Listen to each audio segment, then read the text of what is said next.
Hi guys, my name is Yuri, and today I want to talk to you guys about a project I've been working on called ReadingWorldMagazine.com and about the fast changing world of digital advertising and digital content.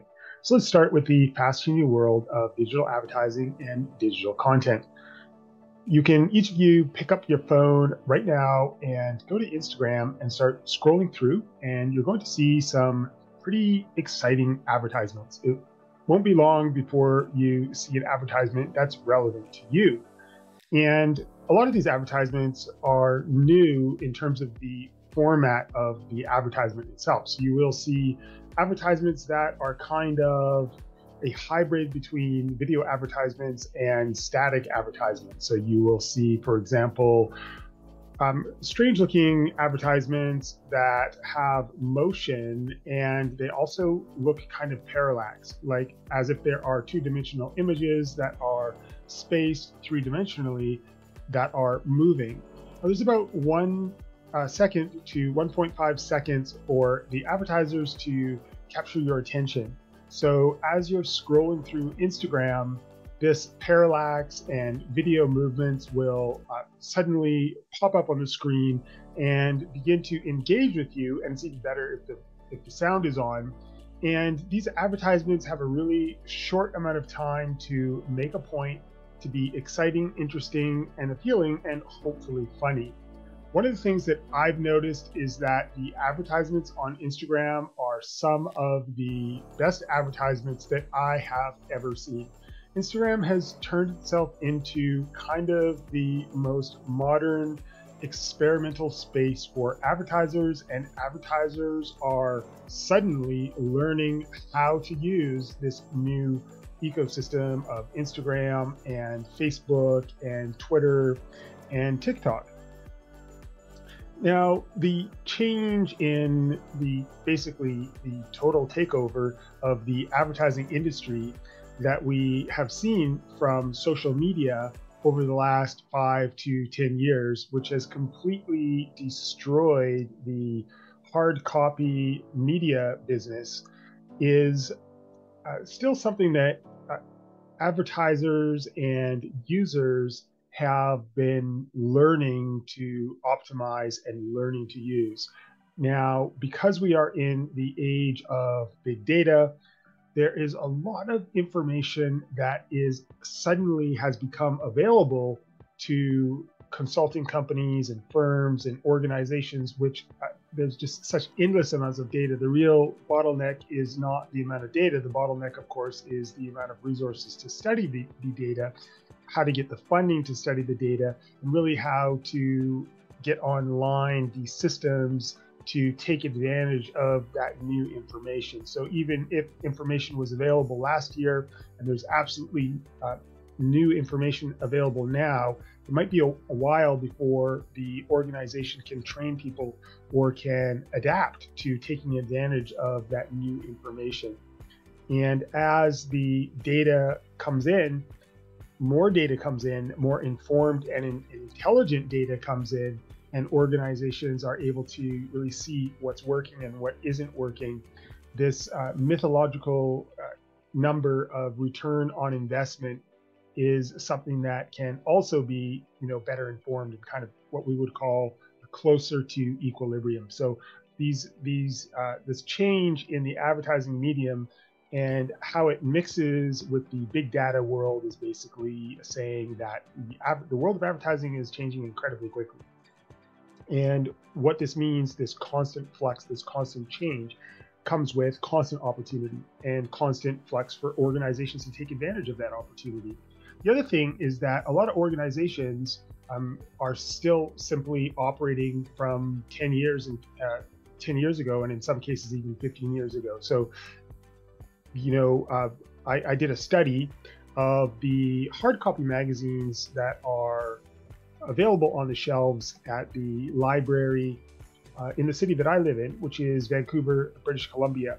So there are a lot of hard copy magazines, and I went through them all and had a look at how I took a sample set and had a closer look at the advertising within those magazines, how those magazines positioned themselves within the world of content, some of their funding models for how they actually funded the magazines, and how those magazines are managing the transition from hard copy to online. Some of the things that I discovered were eye-opening to me. The fact is that a lot of magazines are not handling the transition to online at all, and they are many of them have outdated websites. Some of them don't have websites, and many of them are right now building a new website. So the rate of change, I mean, the hard copy magazines really got annihilated in this transition to the online media format. And many of these magazines are funded, subsidized by grants and subsidies as well. So it's kind of like looking at, an old forest, for example, that is, there are new trees growing and the old trees are dying. And it's really hard to see how those magazines are going to sustain the model that they have had in this new world of a digital online magazine.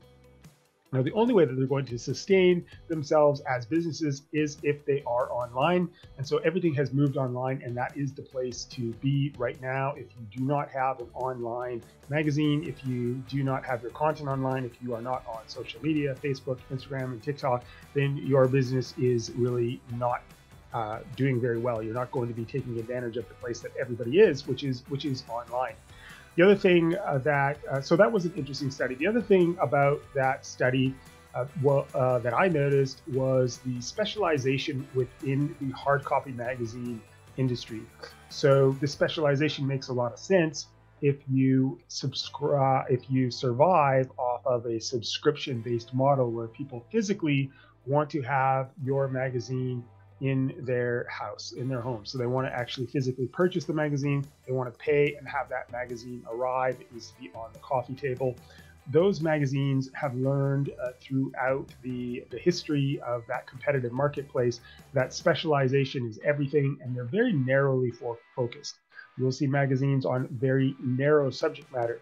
As we move from the hard copy and we begin to look at the world of social media and online media, what we're seeing is that those same restrictions are not in place because users are not looking for one type of content and saying, okay, I'm going to order this magazine because it's a popular science magazine and it's the only place that I can get the information that I want. They're going to go to Google and they're going to look for a variety of things, and those things can be coming from anywhere. It doesn't matter who is providing the information.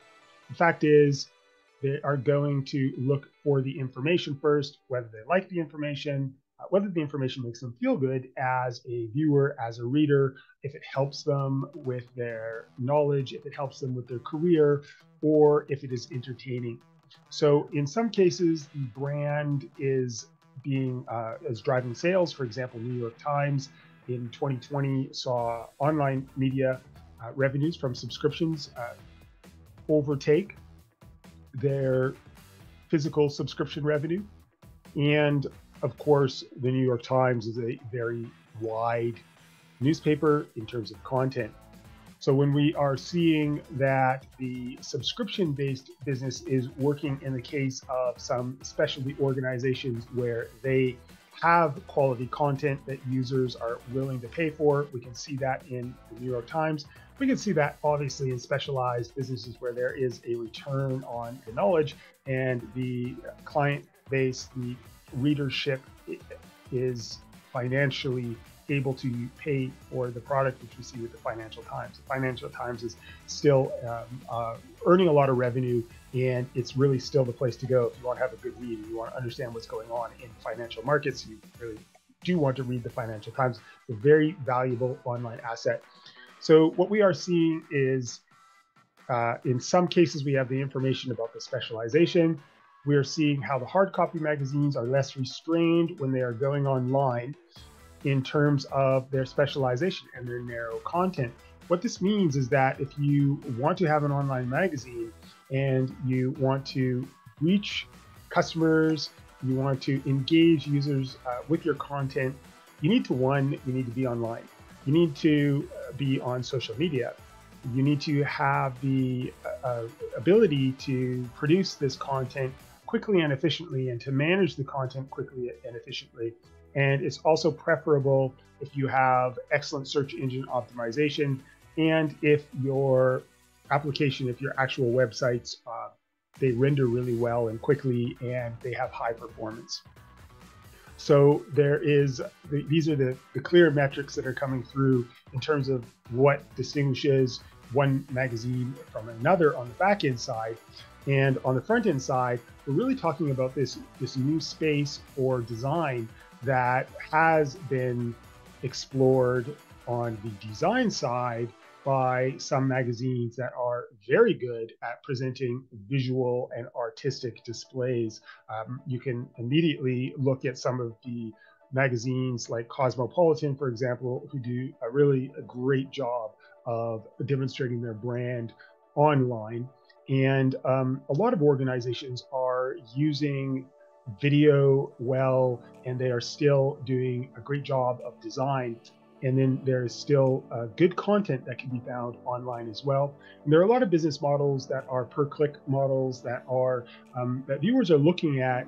Maybe they're looking for one quick piece of information, and that information is there, made available to them, and then that is an opportunity for them to discover and learn something a little bit more about some content that they want to purchase, or about some information that they want, or for example, the advertising of a brand that is associated or affiliated with the website that they are looking at. So the online media and advertising world is bigger than ever. It is changing more rapidly. And I just want to tell you one more thing about how it's changing more rapidly before I sum up about the online media and advertising world.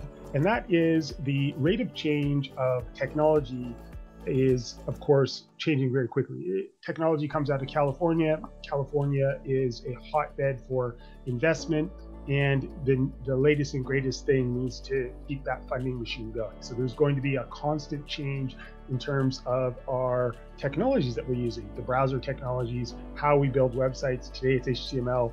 Tomorrow it could be a JSON type format where the content itself is not in any kind of HTML, totally can change. And what that will mean is that every website is going to be obsolete. So this continual change in terms of the technology is really pushing a change in how companies are interacting with their customers and with their clients. So we're seeing changes in how the apps are physically made, but we are also seeing an incredible rate of change about how users are engaging with apps. And essentially, we would call this in economics an inelastic or elasticity. We would really call it the monopoly power of a brand. So how do users prefer their brands, and how loyal are they to brands? Now, the question of loyalty really comes up when you take a smartphone like this one and you look at the business model. The business model for this smartphone is to make a better smartphone next year so they can sell a new phone. So they're obviously coming out with new versions of new phones every year. And that is an opportunity for users to own a better phone. When users own a better phone, they reinstall their applications and they go to Google App Store and they search for applications and they look for which applications are the most popular. They may remember some of the applications that they used before, but more and more, they're just remembering the function.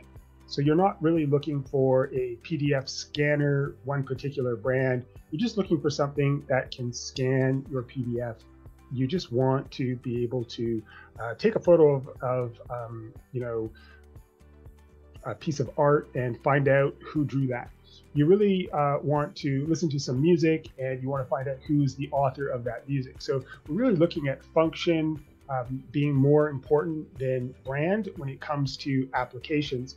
And that is something that is, we also have trend setting when we are talking about brands, we're more and more talking about trending brands. So TikTok is trending. And so we're seeing a rate of change in users' loyalty to their brand that is not as predictable as companies would like it to be. So we could take an example of a company like Facebook, which is an incredibly massive company that has entirely dominated the media space and almost had difficulty even figuring out what to do with it once they entirely took it over.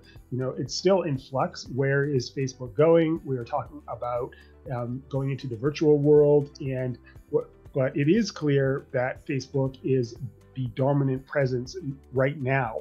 However, every year, Facebook faces the same risk of entire obsolescence, and nothing is confirmed within the changing online media space.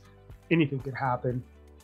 And that kind of uncertainty is very exciting for newcomers into the market.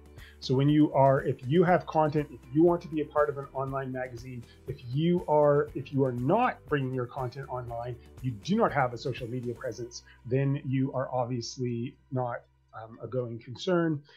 But if you want to be online, there's a lot of opportunity in terms of these changing markets. Now, another thing that is that there are more opportunities when we are talking about the information that we can leverage. I have been saying, this world of data is informing decision now in terms of design and in terms of how applications are being used on the internet. So I can give you an example of the UX research. The UX research field is an incredibly data-driven field, and there is data on users' interaction right through to the heat maps, where we are looking at how they are browsing the content, to the actual point of sale and purchase. So we can see the user journey straight from the moment that they go online to the moment that they make a purchase, and everything about how they explore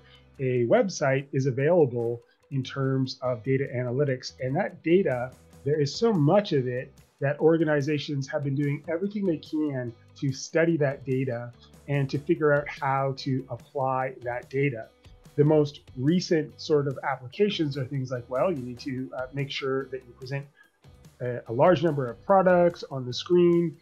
You know, you don't want to have just one or two products on your homepage. You want to have lots of products. You know, you want to have a click more on the bottom of the screen rather than a pagination. So there's a lot of information about what brings users to the website and what keeps users to the website. These come through behavioral studies. These come through analytics and tracking. And this information is only just now being applied in terms of how organizations are building out their new campaigns and building out their new digital assets. We can take one of the reasons that the information is difficult to apply is because there are productivity flows, productivity channels, productivity structures within the organization that dictate how new products are going to be created. And these are based on information and relationships that's hard coded into the human resources of the organization. So it's not so easy to just come up with lots of new information that says how things should be done and then suddenly be able to act on that information. There is a natural resistance to change that occurs within organizations, which means that we really don't see this information being acted on all the time. But once the information is acted on, then we begin to see some really positive results. An example of this, it can be Chapters, who I talked a little bit about Chapters before. We look at the online campaign that Chapters got started with in about 2018, about how they were really going to be serious about going online. Just to recap, Chapters is Canada's largest book retailer, and they are really big. They have, I think, about 265 small format stores across Canada, and they've got some really big superstores as well. Now, their online revenue in the pandemic really exploded. I mean, it exploded like 300% or something.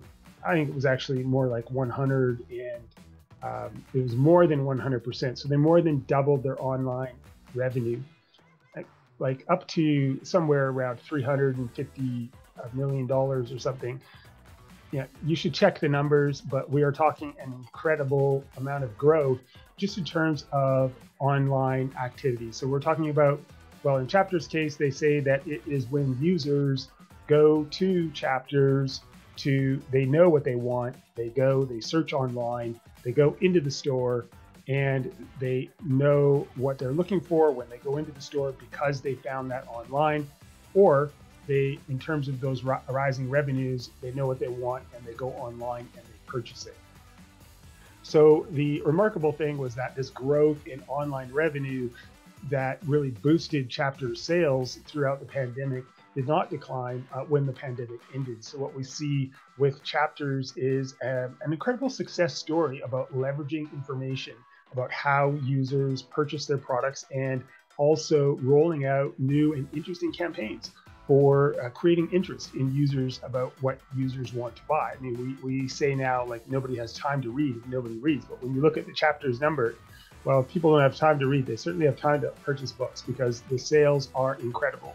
And now when we're talking about being informed and about making a purchase, there are all kinds of applications that are informing users. You may not have time to read the book, but you probably want to know what the book is about, especially if it was a really popular book. So you have a lot of people going to sources online and reading reviews and getting their information online. So we're seeing with online media that it's not just exciting advertisements like that you can find in Instagram, but it's also information that you can use for your career and information that can help you to present yourself better and to present your specialty better.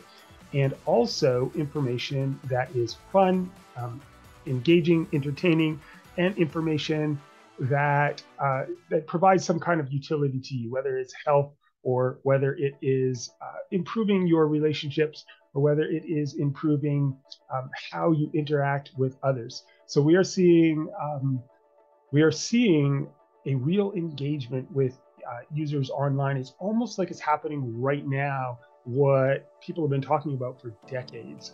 It's really occurring sort of right now. We have the data-driven informational feedback that is informing us of how it's happening. What this means is that there is a tremendous opportunity for new organizations to continually engage with users in creating content and engage in a more and more informed way. We no longer have to explore in the dark. We no longer have to just throw everything out and then see what sticks. We can actually access information about how we're going to design our products and how we are going to present our products to the world.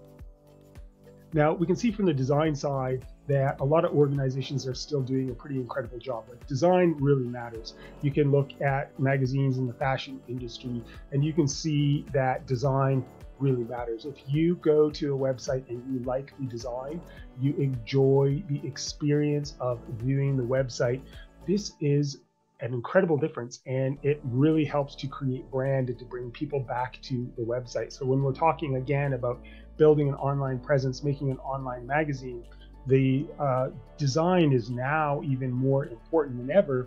And when we have these fast changing technologies and fast changing applications, it's really about new opportunities to create new designs and to engage with users. And so, I can think of a few websites. There are some pretty amazing websites. So I'm not going to go in too much with any particular website right now, but I just want to underscore the importance of having an online digital presence and the opportunities about how the online world is changing, how the world is more informed in terms of the technologies, and how important it is to have a social media presence with your applications, and how users are not just using content, but they're actually appreciating the content that they're using. They are happy. There's not just, a billion Facebook users. There are a billion happy Facebook users. They're actually enjoying using the application. They get a smirk, they get a smile, they get some information, they learn something new, And the data that companies like Facebook are using to bring that information at the right time is succeeding in bringing users what they want clearly. So we're really talking about a big opportunity to bring your product online and to create content that resonates with users. And if you do not have content and you do not have an online presence, now is an opportunity to have an online presence. So now I want to wrap this up with a discussion about the project that I am working on. I'm working on a project called readingworldmagazine.com, and it is the infrastructure for an online magazine. The infrastructure ensures that the magazine itself is smooth and easy to manage and smooth and easy with the minimal effort to create content. So to create quality content as well. And so this infrastructure exists, and I'm interested in taking Reading World Magazine and building it out to a genuine magazine with a revenue model which brings in sustainability for the project. So to make the project financially sustainable, but also to leverage the information that exists in the marketplace about what users want to view, what users engage with the most, what interests users. And my belief is that if you create the content, the users are going to view it. They're interested in the content and they are looking for the content. This is something that I have experienced with Reading World Magazine already, is that I know who's visiting the magazine, what it is they're looking for, how much time they spend there, and users are very exacting in what they want. They know what they're looking for. They go and find what they're looking for. They get what they want, and then they may hang around for a little while, or maybe come back another time to explore a little bit. But I find, at least in the case of some of my viewers, that they are on a schedule. And this is particularly because I have a lot of information that is code related. So when users are looking for code, they know what they want and they have a schedule. They're trying to learn to do something and they want to figure out how to do it. And they basically want to take your code so they can get that code, and then they're gone because they're going to be using it somewhere. However, as soon as you move to the motivational information, and especially the etymology, you see a different type of user as well. When a user is looking for etymology, oftentimes the user will have a look at the etymology and then they will look for a little bit of something else. Maybe they'll go through the search function, or they'll look at some other etymology. So there is a real difference between what the users are looking for and how they use the website. And that type of information is helpful in understanding how to build out the website to make it something that users ultimately like. Users like something, then users are going to continue clicking on those articles when those articles are in front of them.